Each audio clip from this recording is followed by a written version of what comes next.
Assalamualaikum and hello everyone to another segment on my channel. Thank you so much for watching. Now today I have a special guest here with me who has accepted the beautiful religion of Islam. Islam is the fastest growing religion in the world and is practiced by 1.5 billion people all around the world. Have you ever questioned your own existence? What is the purpose of life? Have you ever asked yourself, where did I come from? What am I doing here? And where am I going to be when I die? Is life all about just getting an education, a job, and raising a family, and then soon you're in the tomb? Is this all going to be it? We have an amazing example of a young lady over here. At the young age of 20, she started to ponder and really ask herself these questions about what is her purpose of life. I would now like to welcome my good friend Amanda Chantel. Assalamualaikum, Amanda. Walaikum salam. Thank you so much for being here. Just to start off, I would like you to briefly introduce who you are and talk to us a little about yourself. Well, like you stated, my name's Amanda, also known as Layla, my Islamic name. I was born here in Canada with my 4 siblings, me being the youngest.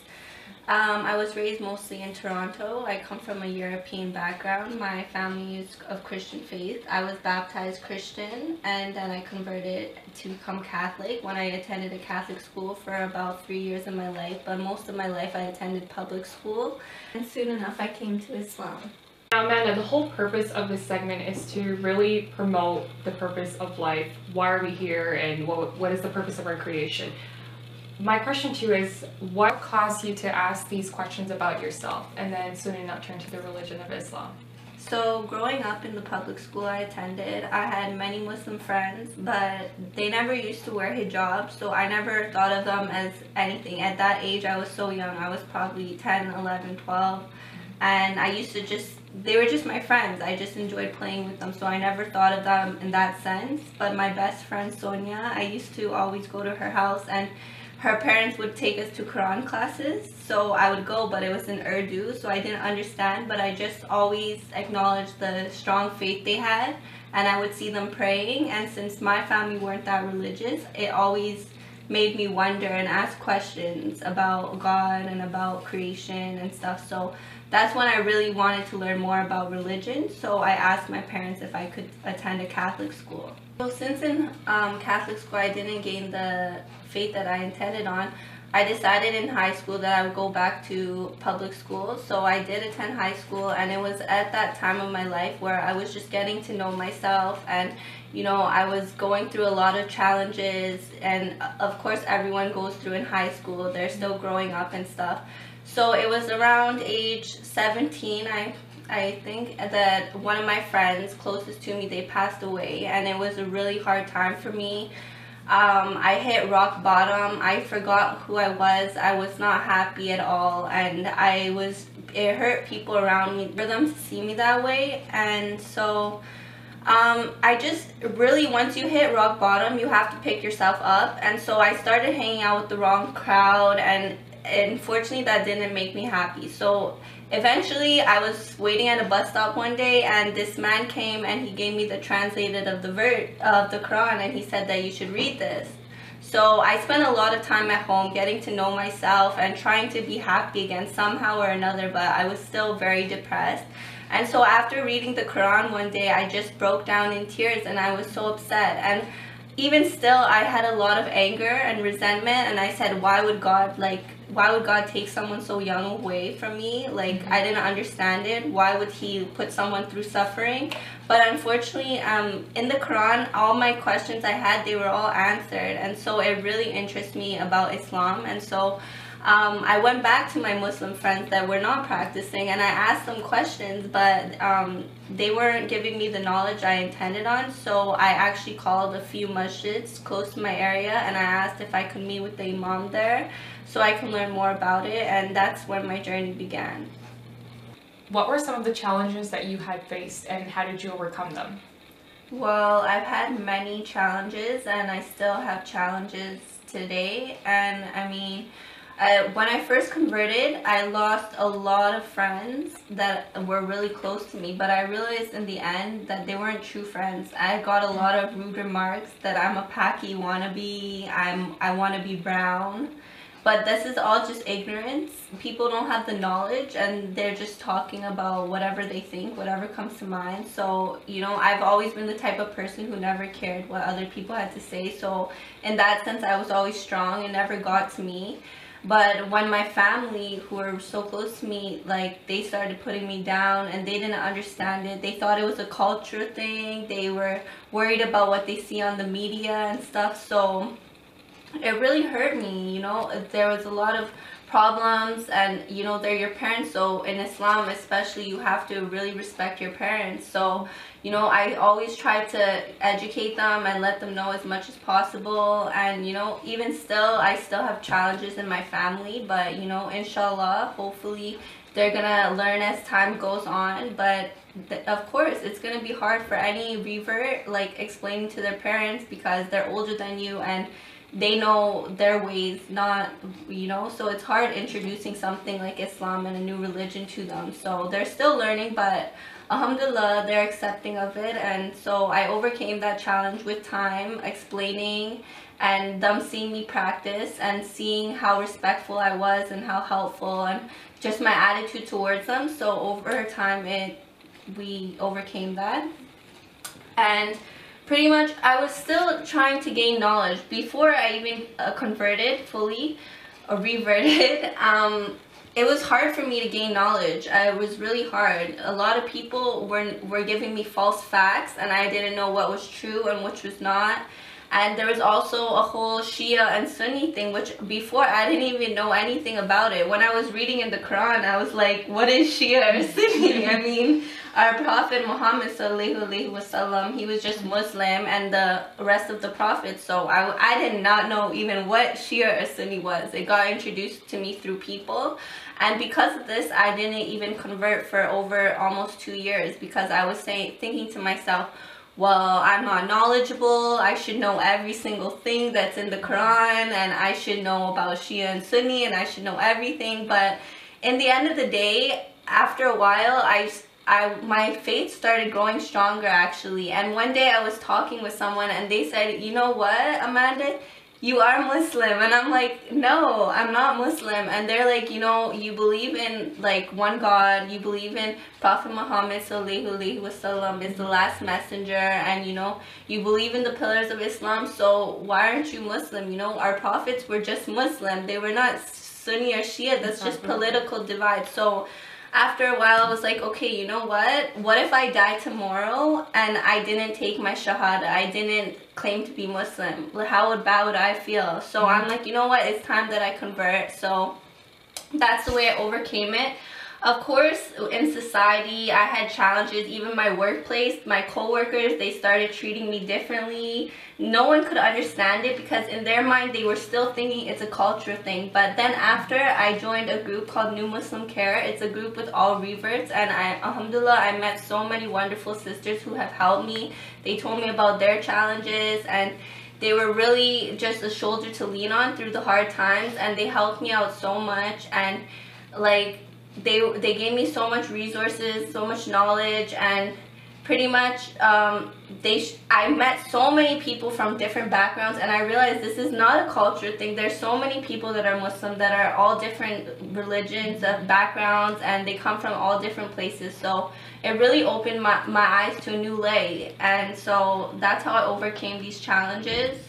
And I mean, people say a lot of rude things to me. I get it all the time, and people don't understand it. They always think, oh, you must be Arabic, you must be Lebanese or something. But no, Islam is a religion for everyone of all backgrounds. So that's what people need to understand, and people need to stop paying attention to the media, because the media is really giving a bad name about Islam especially. And I mean, it's not true. If you read the Quran, you read the Hadith, it's all about peace. So I mean, that's the confusion that people get, as well as my family members, my friends.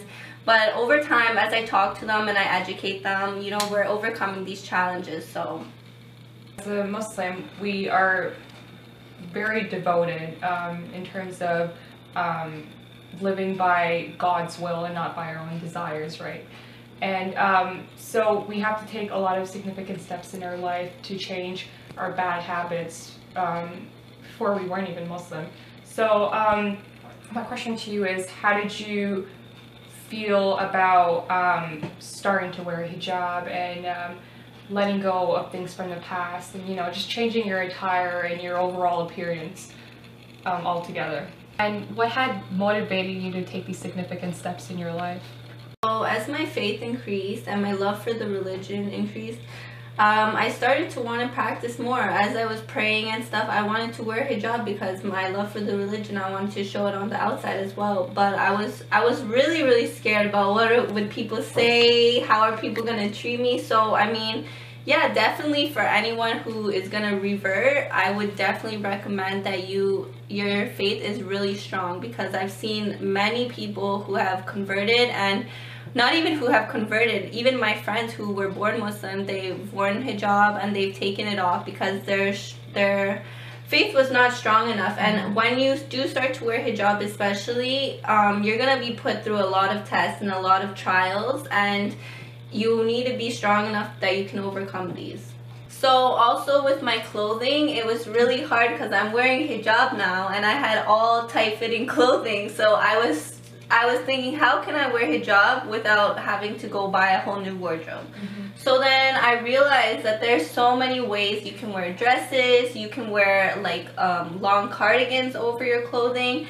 And at the time when I did convert, it was summertime, so my family and my friends thought I was crazy. Why am I wearing so much clothing when it's boiling hot outside? But I mean, I found ways that I can wear clothing with covering myself that are still fashionable and still me, without people thinking that I changed myself completely. Because these are a lot of the remarks that I got, that, oh, you're changing yourself, you're not still the same Amanda that we used to know.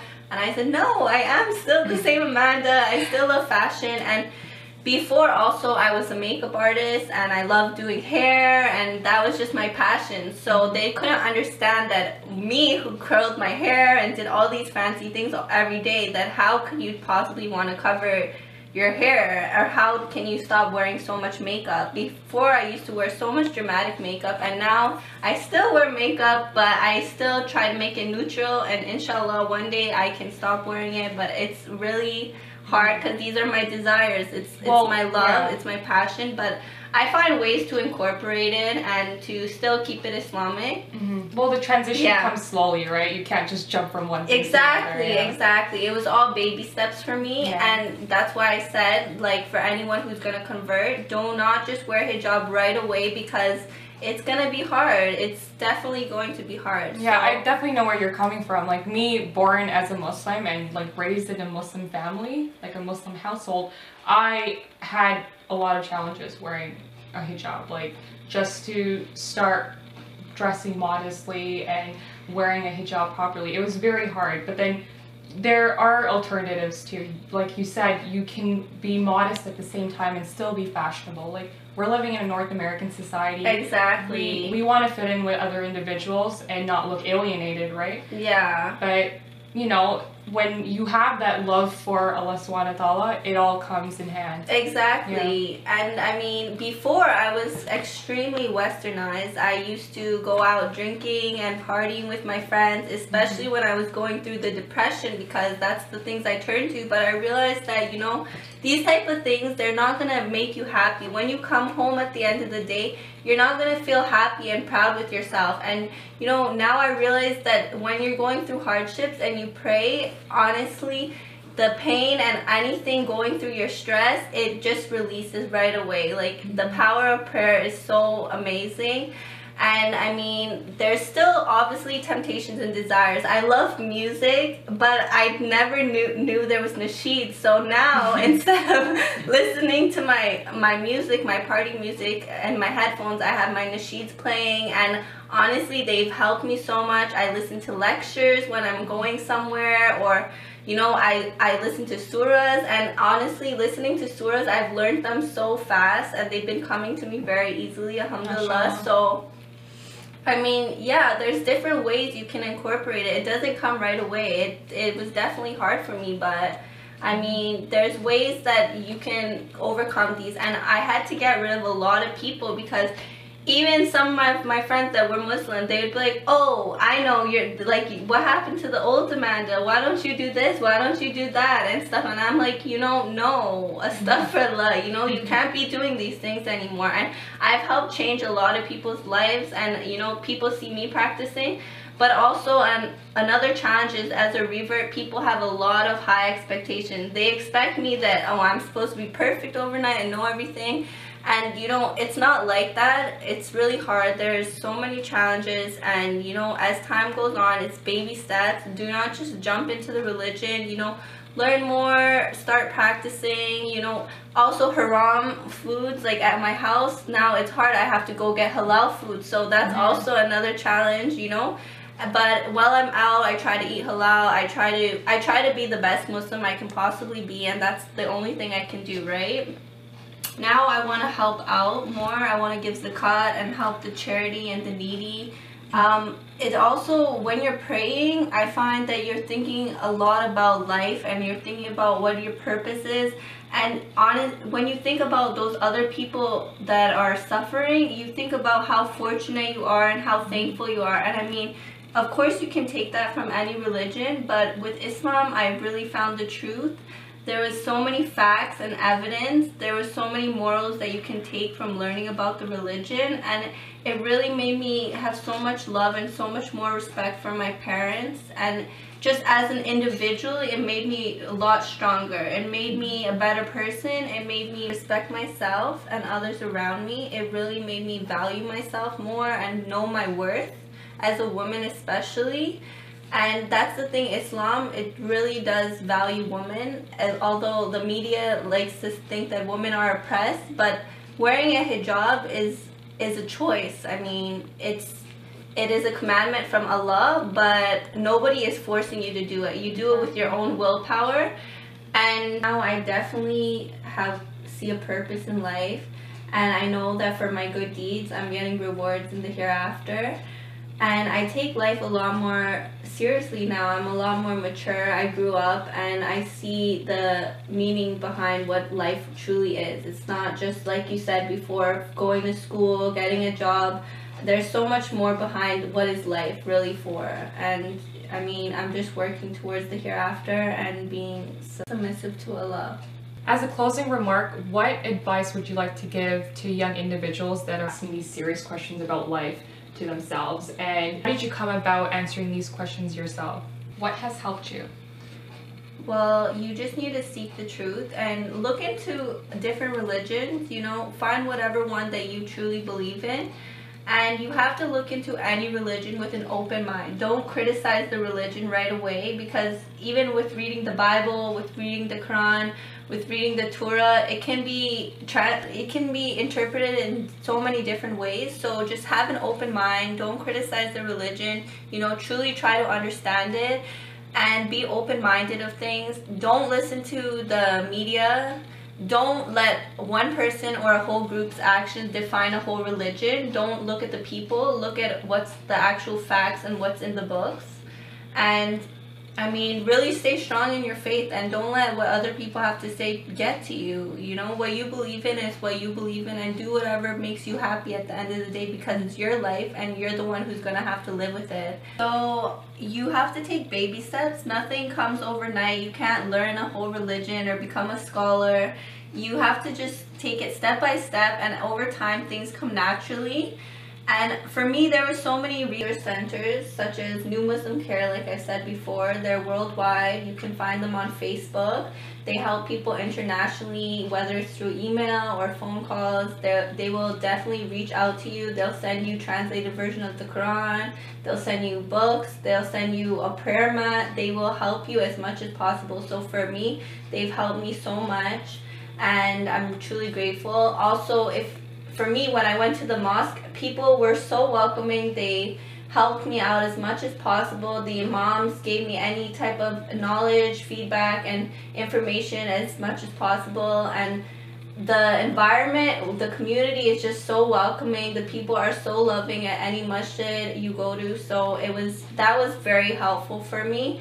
And the resources are there. Like, I mean, if you really look into it, the resources are there. We have to take the courage and the ability to do it ourselves, you know, like you just have to go out there. Like you said, there's ISNA, there's all these places. You just have to go and visit them and take that action in order to, you know, answer your questions. Exactly. And you have to be very careful about what you read online as well, because a lot of it is not true. So you really have to be careful at where you're getting your information from and what books you're reading as well. Like for me, I read the Tajweed book, and it helped me with teach me how to pray, teach me how to purify myself, wudu, and it taught me so many things. It taught me like basic knowledge of Islam and also translated version of the Quran. Watching lectures online, they helped me so much. There's so many resource centers. If you just go and take the time to look it up, any questions you have, people are more than happy to help you with it. Exactly. Thank you so much, Amanda, for being here and sharing your beautiful experiences and journey with us. It was a pleasure. Thanks for having me. May Allah subhanahu wa ta'ala reward you and make it easier for you and for all of us, inshallah. Thank you so much for tuning in on my video, and if you want to see more videos from me, make sure you like this video and hit the subscribe button. It helps me out a lot. Thank you so much for watching, and I will see you soon. Bye.